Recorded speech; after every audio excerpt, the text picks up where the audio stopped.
Chers esprits confiants et chercheurs de vérité, il existe un trait de caractère si puissant qu'il distingue les vrais forts de ceux qui ne font que paraître.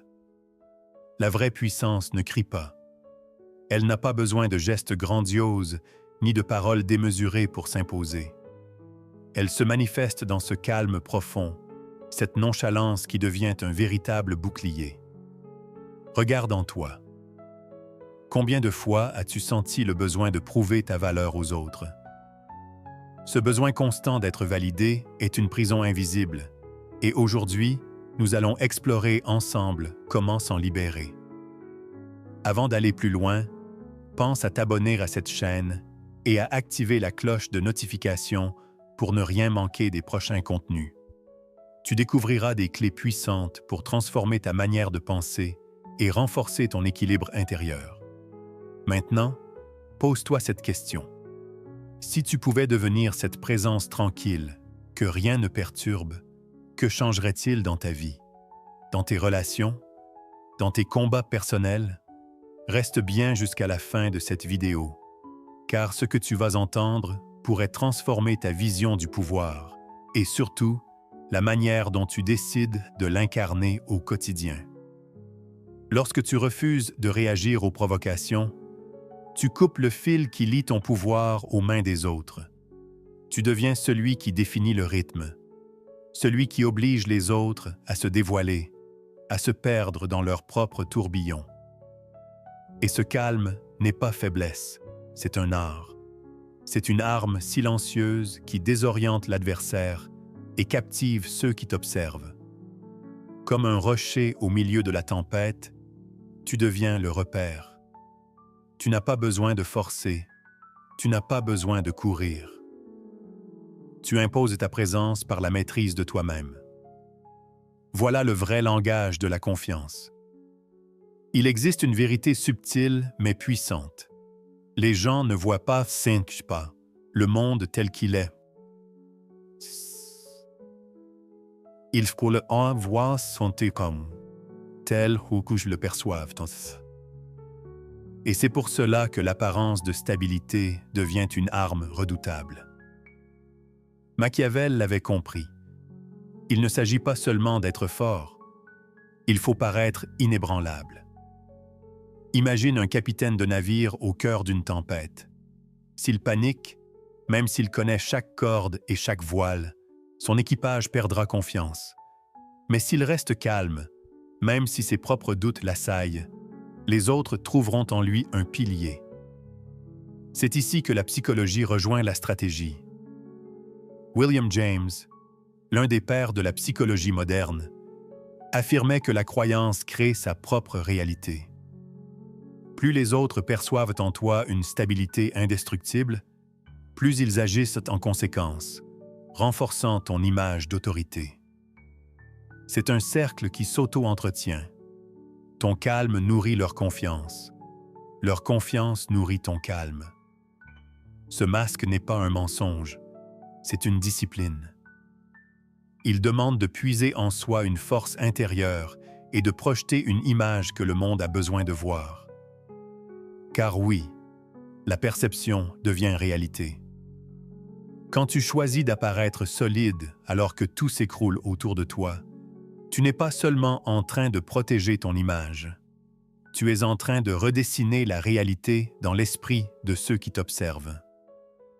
Dans un monde saturé de transparence, où chaque émotion est partagée en direct et chaque pensée s'expose au regard des autres, le mystère devient un trésor. Celui qui garde une part d'opacité, qui ne dévoile pas toutes ses cartes, se place dans une dimension à part. Les autres cherchent à comprendre, à interpréter, à deviner. Et c'est dans cette quête qu'ils t'accordent un pouvoir que tu n'as même pas eu besoin de réclamer. Carl Jung disait que ce qui n'est pas conscient en nous revient sous forme de destin. Le mystère, c'est justement cette frontière entre ce que l'on choisit de montrer et ce que l'on garde pour soi. Être imprévisible ne signifie pas être chaotique, mais refuser de se laisser enfermer dans une routine lisible. c'est briser les scénarios que les autres veulent t'imposer et leur rappeler que tu restes libre.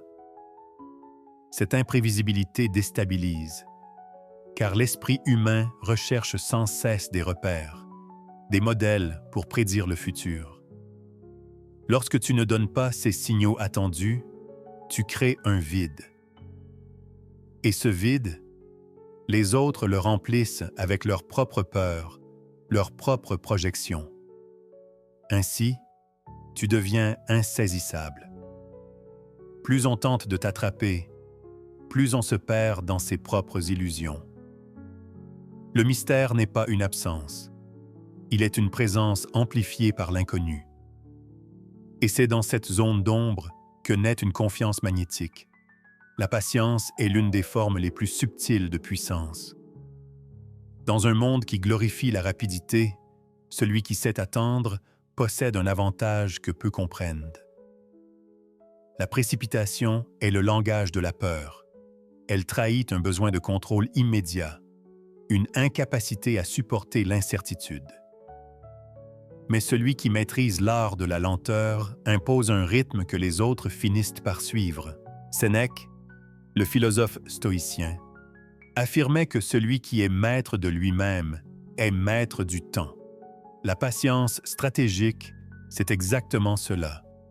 Refuser de céder à l'urgence pour devenir l'architecte invisible de la situation.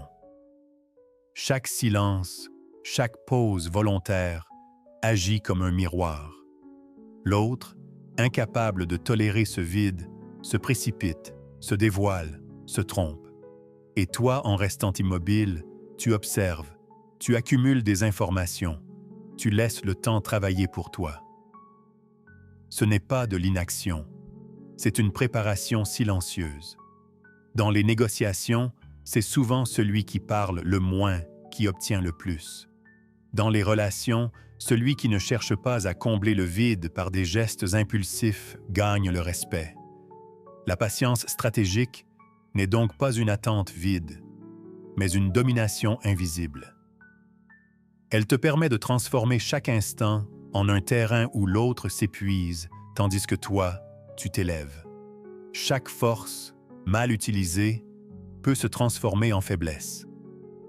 La nonchalance, lorsqu'elle dépasse la juste mesure, perd sa puissance et devient une prison. Trop de distance peut créer une barrière froide qui coupe le lien humain. L'être humain, disait Carl Rogers, a un besoin vital de relation et de reconnaissance.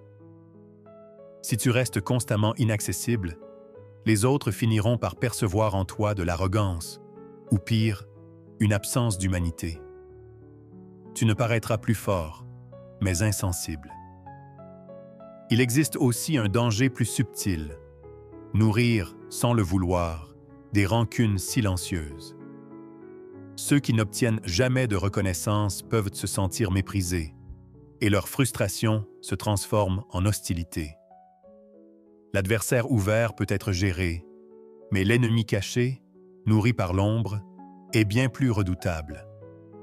La nonchalance doit donc être maniée avec discernement, comme une arme qu'on sort au moment juste, et non comme un masque permanent.